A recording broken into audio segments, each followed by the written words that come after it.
तुम्हारी भक्ति से प्रसन्न हूँ। तुमने अपने पिता की गोदी में बैठने की इच्छा से मुझे याद किया। जाओ, मैं तुम्हें पिता की गोदी में बैठने का आदेश देता हूँ। तुम्हें पिता की गोदी में बैठने का अवसर मिला। मैं तुम्हारी भक्ति से प्रसन्न हूँ।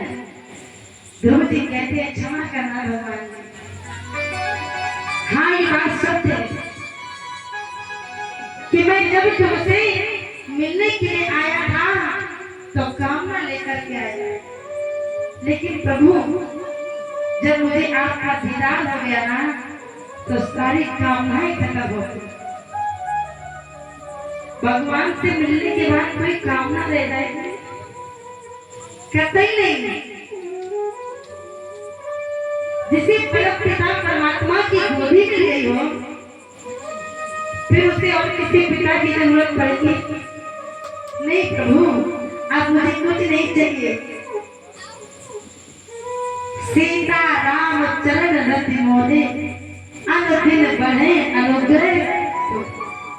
अब तो मुझे आपके चरणों का अनुराग चाहिए और कुछ नहीं चाहिए। लेकिन फिर भी भगवान ने कहा, नहीं करो।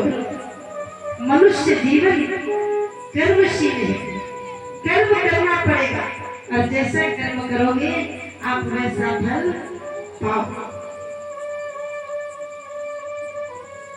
भगवान श्री ठाकुर जी ने विमान में बिठाया और सुंदर विमान में बिठा करके कहा, ध्रुव जाओ अपने राज्य में और 36,000 वर्ष तक आप राज करोगे। और जैसे विमान में बैठ करके ध्रुव जी चले, सारी प्रजा ध्रुव के स्वागत के लिए सुंदर आरतियां सजाई। माँ इंतजार कर रही थी, मेरा लाला आला। पिता इंतजार कर रहे थे, मेरे पुत्र ने परमात्मा को प्राप्त किया है। अरे वो दर्शन